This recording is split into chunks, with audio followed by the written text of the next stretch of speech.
নমস্কার। আজকে একটু কবিতা নয়, একটু অন্য কিছু নিয়ে আপনাদের সামনে আসছি। দেখুন,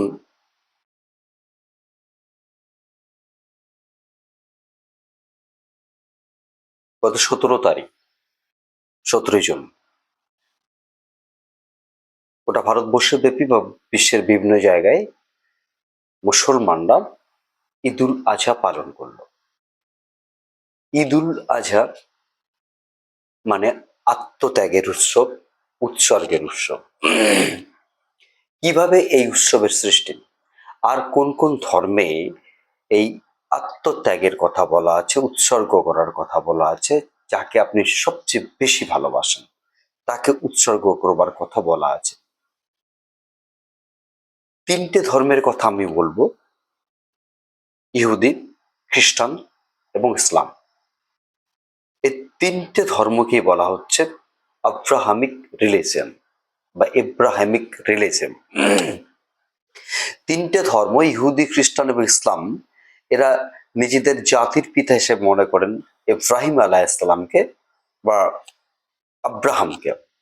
আবার এরাই তাদের আদি পিতা হিসেবে মনে করেন বিশ্বের পৃথিবীর প্রথম মানুষ আদম আলাইহিসসালামকে। অর্থাৎ তিনটে ধর্মের শুরুয়াত যে তথ্যগুলো রয়েছে সমষ্টিগত হোক, সেই তথ্যগুলোকে কিন্তু তিনটে ধর্মই মেনে চলছে, মেনে চলে। তারপরেও দেখা যাচ্ছে এত ধর্মীয় মিল থাকা সত্ত্বেও বিশ্বব্যাপী তিনটে ধর্মের মধ্যে যত সংঘর্ষ, রাজনৈতিক, অর্থনৈতিক, সেটা আজকের আমার আলোচ্যের বিষয় নয়। বিষয়টা হচ্ছে কিভাবে কুরবানি এলো। আচ্ছা, হজরত মোহাম্মদকে যদি ইসলামের প্রচারক ধরা হয় বা প্রবর্তক ধরা হয়, তাহলে ইব্রাহিম বা আব্রাহাম তিনি যে উৎসর্গ করেছিলেন, সে তার উৎসর্গের উৎসব মুসলমানরা কেন গ্রহণ করলো? It's a question.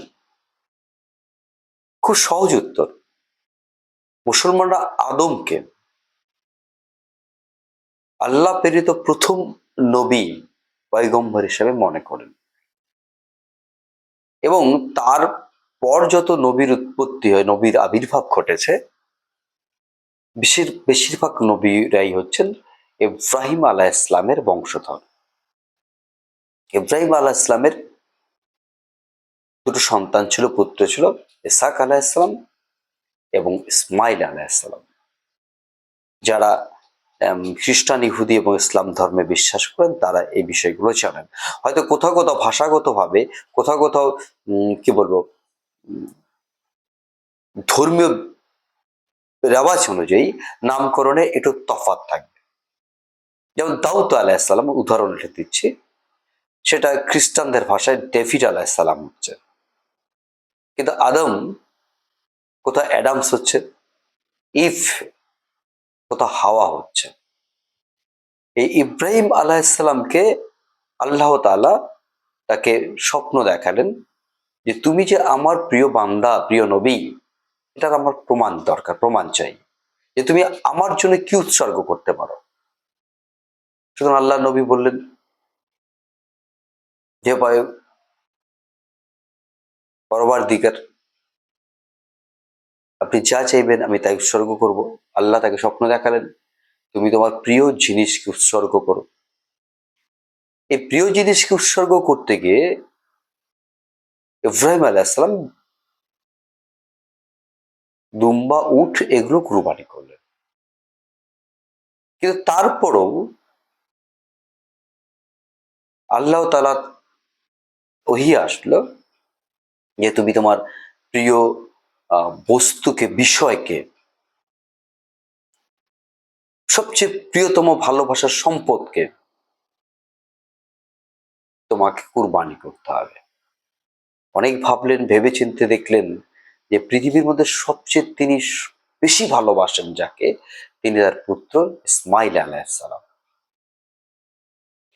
এর মাঝখানে অনেক কথা আছে। এবং তিনি যখন ইসমাইল আলাইহিস সালামকে কুরবানি করবার উদ্দেশ্যে নিয়ে যাচ্ছেন, তখন শয়তান, ইবলিস, তার পিছন পিছন বলছে যে তোমার বাবা তোমাকে, আমি আমার এই ভাষাতেই বলছি শব্দগুলো, আহ কোনো নিমন্ত্রণ বাড়িতে নিয়ে যাচ্ছে না, দাওয়াত খাওয়াতে নিয়ে যাচ্ছে, তোমাকে কুরবানি করতে নিয়ে যাচ্ছে। ওই ইব্রাহিম আলাইসাল্লাম এর সম্মুখ হচ্ছেন পুত্রের, যে তুমি আমাকে কেন নিয়ে যাচ্ছ, যে জন্য নিয়ে যাচ্ছ, তুমি সেটা নির্দ্বিধায় করতে পারো। আল্লাহ পাক যদি আমাকে তোমার উৎসর্গ করতে বলেন, সেটা আমার কত সৌভাগ্যের। একজন শিশু পুত্র তার বাবাকে এই কথাটা বলছেন। ইব্রাহিম আলাইসাল্লাম তার চোখ বন্ধ করে তখন কুরবানি করতে গেলেন। দেখলেন মানে মোটামুটি এরকম বিষয়টা, প্রথমবার কুরবানি হলো না, তাকে চোখ খুলে কুরবানি করতে বললেন। ভালোবাসার সম্পদ, সবচেয়ে প্রিয় সম্পদ, চোখ বন্ধ রেখে কুরবানি করার অর্থ হচ্ছে তুমি তার প্রতি দুর্বল, অর্থাৎ তুমি ভয়ে ভীতু, তোমার কুরবানি উৎসর্গ হবে না। এবং তারপর তিনি যখন কুরবানি করলেন, দেখা গেল ইসমাইল আলাইহিস সালাম তার পাশে দাঁড়িয়ে আছে। সেখানে কারো মতে একটা দুম্বা, কারো মতে মেষ, কারো মতে ছাগল কুরবানি হয়ে যায়। অর্থাৎ আল্লাহ পাক তার কুরবানি কবুল করলেন, তার কুরবানি স্বীকার করলেন। হ্যাঁ, তোমার মধ্যে সেই সমর্থ আছে ত্যাগ করবার, নিজের প্রিয় জিনিসকে ত্যাগ করবার। এই ছিল কুরবানির পরবর্তী ইতিহাস। কিন্তু কুরবানি শুরু হয়েছে একদম আদম আলাইহিসসালামের সময় থেকে। আদম আলাইহিসসালামের দুই পুত্র হাবিল এবং কাবিল, তারা ঈশ্বরকে সন্তুষ্ট করার জন্য, আল্লাহ তাআলাকে সন্তুষ্ট করবার জন্য তাদের প্রিয় বস্তুকে, বিষয়কে কুরবানি দেওয়ার জন্য তৈরি হলেন। হাবিল, তার প্রচুর পশু ছিল, সেখান থেকে তার প্রিয় পশু একটা মেষকে কুরবানি করলেন। আর কাবিল কৃষি কাজের সঙ্গে যুক্ত ছিলেন। এই দুটো নাম ইংরেজিতে অ্যাবেল এবং কেইন নামে পরিচিত। আবার আমরা যখন হিব্রু বাইবেলে যাব, তখন রাখাল এবং কৃষক নামে পরিচিত। অর্থাৎ নাম চেঞ্জ হচ্ছে, বিষয় এক, বস্তু এক, ব্যক্তিরাও এক। সেক্ষেত্রে কাবিল নিয়ে আসলো তার কৃষি উৎপাদন থেকে সবচেয়ে সেরা সেরা তার প্রিয় প্রিয় শস্যগুলো। ঈশ্বর কবুল করলেন হাবিলের আনা তার প্রিয় পশুকে। কুরবানি কবুল হলো, জায়েজ হলো। যদিও পরবর্তীতে হাবিল এবং কাবিলের দ্বন্দ্বে হাবিল কাবিলকে হত্যা করেছিল। অর্থাৎ মানব সভ্যতার এই যে দ্বন্দ্ব, ভাতৃঘাতী দ্বন্দ্ব, এরও সূত্রপাত কিন্তু এই জায়গাগুলো থেকেই শুরুয়াত। এবার আমরা আসবো ইহুদি ধর্মে। ইহুদি ধর্মে সত্যি কি কুরবানি আছে? আমরা একটু ইতিহাসে যাচ্ছি। ইহুদিরা, তারাও আল্লাহর অস্তিত্বে বা ঈশ্বরের অস্তিত্বে, জিহ্বার অস্তিত্বকে স্বীকার করেন খুব দারুণভাবে। এবং এরাও নির্দিষ্ট সময়ে তাদের ধর্ম অনুযায়ী কুরবানি বা উৎসর্গ করবার রীতিতে বিশ্বাস করেন বা করতেন। এবং সেক্ষেত্রে যেমন কিছু ইহুদিদের গোষ্ঠী রয়েছে, এবং সেই গোষ্ঠীগুলোর মধ্যে তারা তিনটি তীর্থযাত্রা উৎসব, এই উৎসবগুলোর মধ্যে তারা কুরবানি করে থাকেন। এই উৎসবগুলোর নাম পেসাহ, শাভুয়াত এবং সুখট। এই জায়গাগুলোতে পশু উৎসর্গের রীতির মাহাত্ম্য রয়েছে। এর বাইরেও রস হাসনা আনাহা, অর্থাৎ ইহুদিদের নববর্ষ উৎসব বা ইয়ম কিপুর, এক্ষেত্রেও আমরা দেখেছি পশু উৎসর্গ করবার রীতি তাদের মধ্যে রয়েছে। এবার খ্রিস্টানদের কথায় আসি। ওল্ড টেস্টামেন্ট পর্যন্ত খ্রিস্টানদের, অর্থাৎ জিসাস ক্রাইস্ট আসার আগে পর্যন্ত এই শ্রেণীর যারা ইহুদিতে বিশ্বাস করতেন, তারা কিন্তু পশু বলিতে বিশ্বাস করতেন। জিসাস ক্রাইস্ট যখন জন্ম নিলেন, জিসাস ক্রাইস্ট যখন এলেন, তখন তার মনে হয়েছিল যে ঈশ্বর পশু হত্যার মধ্য দিয়ে, জীব হত্যার মধ্য দিয়ে মানব মুক্তির কথা বলেননি। মানুষের সবচেয়ে খারাপ দিকগুলোর কথা, খারাপ আচরণগুলোর কথা, বদ অভ্যাসগুলোর কথা, এগুলো বিসর্জন দেওয়ার কথা বলেছিলেন। এবং যীশু খ্রিস্ট নিজে যখন ক্রুশবিদ্ধ হচ্ছেন, তিনি মানব মুক্তির জন্য নিজেকে উৎসর্গ করছেন, সবচেয়ে বড় বলিদান দিচ্ছেন, সবচেয়ে বড় কুরবানি দিচ্ছেন। এটা বর্তমান খ্রিস্টান সমাজ বিশ্বাস করে। ফলে তাদের ধর্মে আগের যারা অনুসারী তারা কুরবানিতে বিশ্বাস করলো, বর্তমান খ্রিস্টীয় সমাজে কিন্তু সেই রীতিটা প্রায় নেই বললে বলা যেতে পারে। এবার আমরা এই তিনটে আব্রাহিমিক রিলিজনের বাইরে যদি সনাতন ধর্মের ক্ষেত্রে আসি, সেখানেও কিন্তু তার প্রিয় বিষয়কে উৎসর্গ করবার রীতি রয়েছে। আমরা পশু বলি বর্তমান সনাতন ধর্মের একটা গুরুত্বপূর্ণ অঙ্গ। পাঠা বলি থেকে শুরু করে ছাগল বলি, মহিষ বলি, এগুলো গুরুত্বপূর্ণ অংশ। বিভিন্ন ধর্মগ্রন্থ যদি স্টাডি করি, রামায়ণ, মহাভারত, বেদ, উপনিষদ, সেখানেও পশু বলির যথেষ্ট উল্লেখ রয়েছে। এবার পশু বলির মধ্য দিয়ে সত্যি কি আমি আমার পাপ মুক্তির, পাপ আমার যা ব্যক্তি মানুষের যা বদ অভ্যাসগুলো, সেগুলোকে পরিত্যাগ করতে পারি? প্রশ্নটা এই জায়গাটায়। আমরা যারা কুরবানি করি, যার সামর্থ্য আছে, সামর্থ্য মানে অর্থনৈতিক সামর্থ্য, সে অর্থনৈতিক সামর্থ্য অনুযায়ী বাজার থেকে কেউ ছাগল, খাসি, গরু, মহিষ যা পাচ্ছেন, উট, ভেড়া, এগুলো তারা কুরবানি করে থাকেন। কিন্তু যদি সত্যি সত্যি কুরবানি করবার মানসিকতা থেকে থাকে, যদি সত্যি নিজের প্রিয় বস্তুকে আমরা পরিত্যাগ করবার উদ্দেশ্যে কুরবানি করে থাকি, এটা যদি ইসলাম সমর্থিত রীতি হয়, হ্যাঁ, সেক্ষেত্রে আমরা কতটা সফল।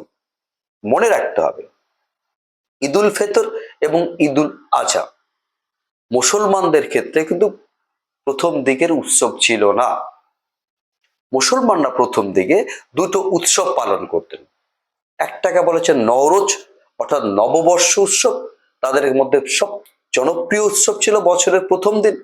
আর একটা ছিল মেহেরজান, যেটা বর্তমানে আমরা দেখি ভারতবর্ষের বহুল প্রচলিত বসন্ত উৎসব।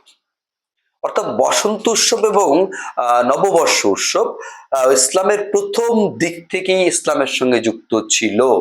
আজকে যদি আমরা বসন্ত উৎসবে মুসলমানদেরকে অংশগ্রহণ করতে দেখি, অনেকেই নাক সিটকান। কিন্তু ইসলামিক ইতিহাস পড়ে তারা দেখবেন মেহেরজান উৎসব মানে বসন্ত উৎসব ইসলামের প্রথম দিকের একটা গুরুত্বপূর্ণ, দুটো গুরুত্বপূর্ণ উৎসবের মধ্যে একটা গুরুত্বপূর্ণ উৎসব। পরবর্তীকালে হযরত মুহাম্মদ সাল্লাল্লাহু আলাইহি সাল্লাম এই উৎসব দুটোকে নিষেধাজ্ঞা আনেননি, পরিত্যাগ করবার কথা বলেছেন। এই পরিত্যাগ করা আর নিষেধাজ্ঞা জ্ঞাপন করার মধ্যে যথেষ্ট পার্থক্য আছে। এটা আমরা যারা একটু বুঝি তারা নিশ্চয়ই তাদের অনুধাবন করতে পারি। এবার ঈদ কবে থেকে শুরু হলো? হযরত মুহাম্মদ যখন ইসলাম প্রচার করলেন, মদিনা জুড়ে থেকে মক্কা পর্যন্ত, তারপরে গোটা মধ্য এশিয়ায় ছড়িয়ে গেল, তখন পর্যন্ত ঈদ বলে কোন উৎসব মুসলমানদের মধ্যে ছিল না। ঈদ শুরু হলো 622 কি 623 খ্রিস্টাব্দ নাগাদ। অর্থাৎ ইসলাম, যদি ইসলাম শব্দটা ধরা হয় আলাদাভাবে, আলাদা ধর্ম, তার প্রচারের অনেক পরেই কিন্তু ঈদুল ফিতর উৎসবের সূত্রপাত, ঈদুল আজহা উৎসবের সূত্রপাত। এবার আমরা আসবো হচ্ছে সত্যি সত্যি আমরা যারা কুরবানি দিচ্ছি, হ্যাঁ, সত্যি বাজার থেকে পয়সা আছে, আমি কিনে নিয়ে আসলাম, যথারীতিভাবে মোল্লা মৌলবি বা মুন্সিদের দ্বারা আমি কুরবানি করলাম, জবাহ করলাম পশু। তারপরে নিয়ম অনুযায়ী সেই মাংসই ধরে বলে নিচ্ছি, তিনটে ভাগ করলাম।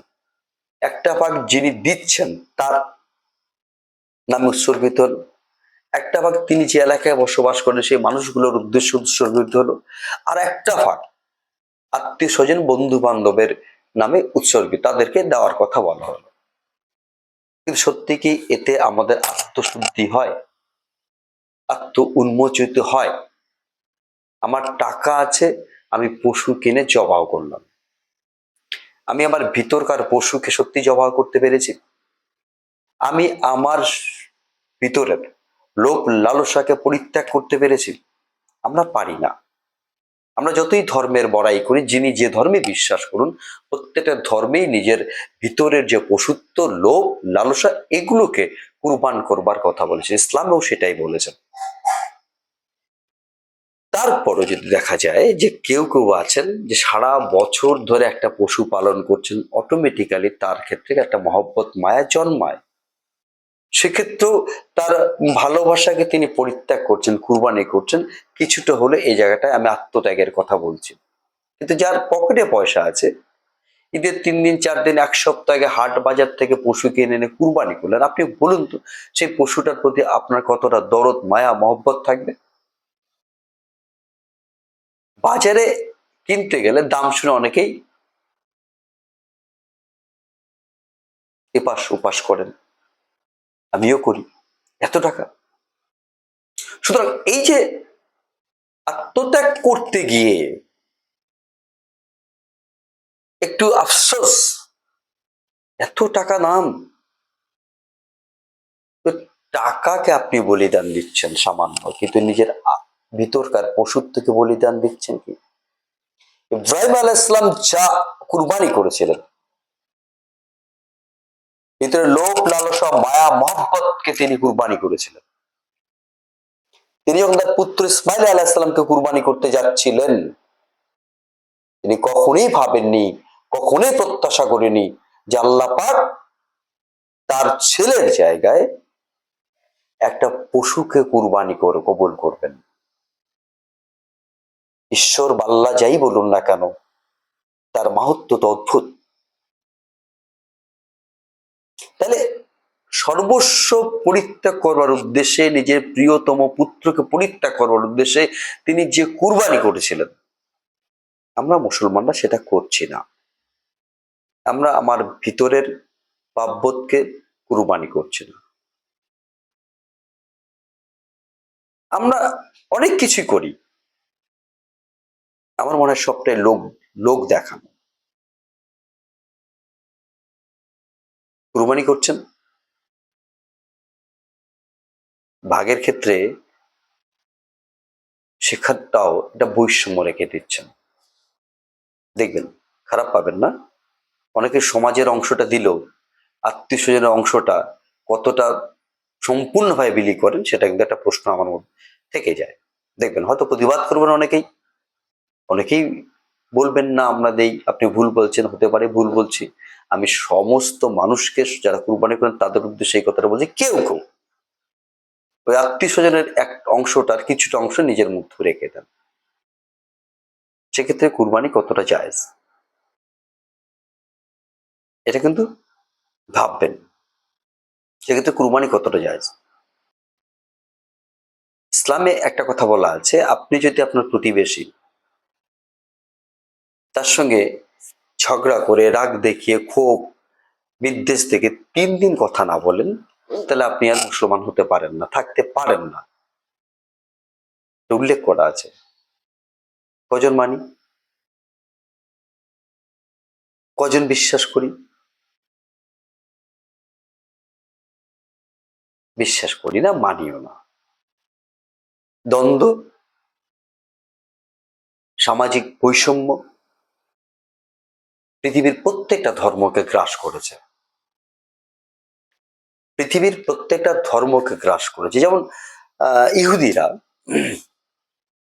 যীশু খ্রিস্টকে বিশ্বাস করেন না, তারা ইসলামের নবী হযরত মুহাম্মদকে বিশ্বাস করেন না।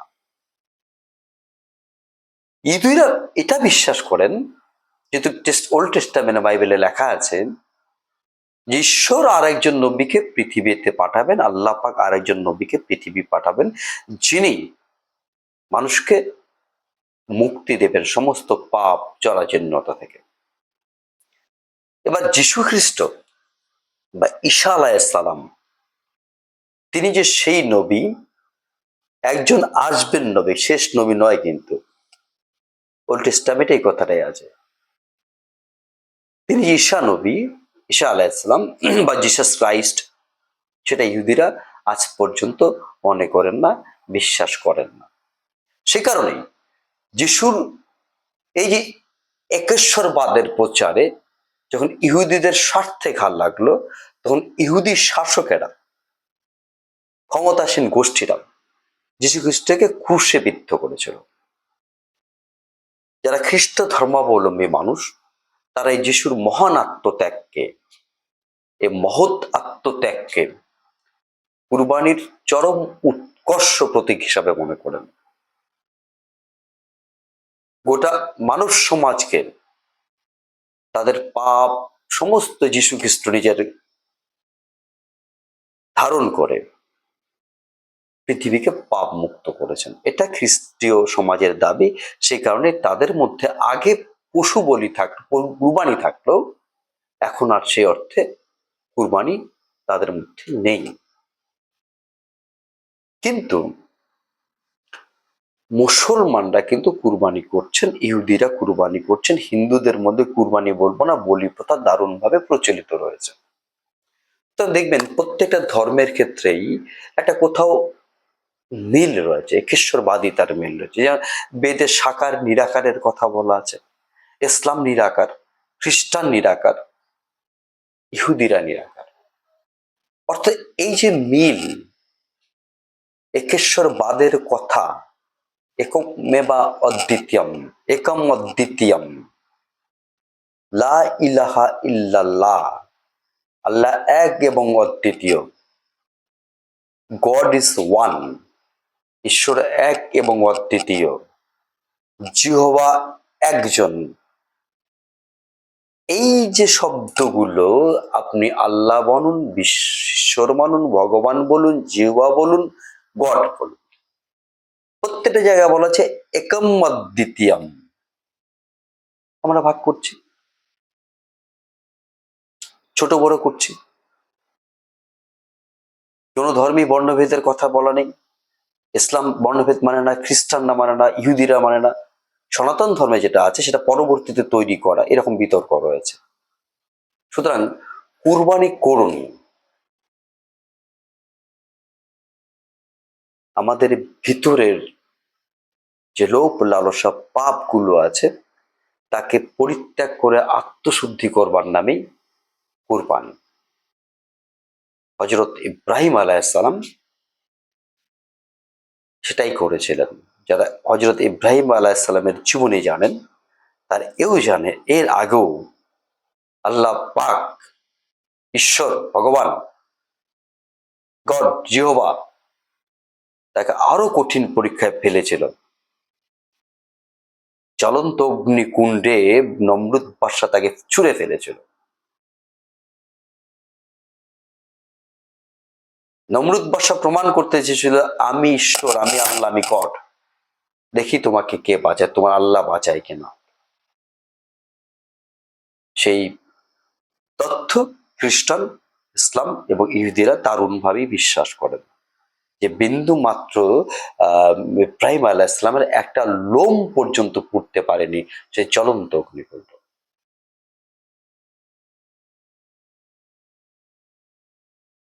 তাহলে এই যে বিশ্বাস, এই বিশ্বাস থেকে যারা আমরা ধর্মভীরু মানুষ,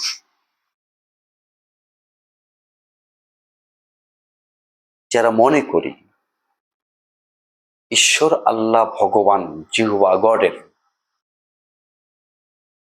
নির্দেশগুলো আমাদের পালন করা দরকার, তাদের জানা উচিত, যাদের জানা দরকার। প্রত্যেকটা ধর্মেই বলা আছে উৎসর্গ করবার কথা, নিজেকে উৎসর্গ করবার কথা। কার কাছে? ঈশ্বরের কাছে। ঈশ্বরের কাছে যদি উৎসর্গ করতেই হয় তাহলে পিছু টানটাকেও পরিত্যাগ করতে হয়। আমরা সেটা পরিত্যাগ করতে পারি না, করিও না। মৃত্যুর আগের দিন পর্যন্ত, যতক্ষণ আগের মুহূর্ত পর্যন্ত যতক্ষণ আমার সেন্সটা রয়েছে,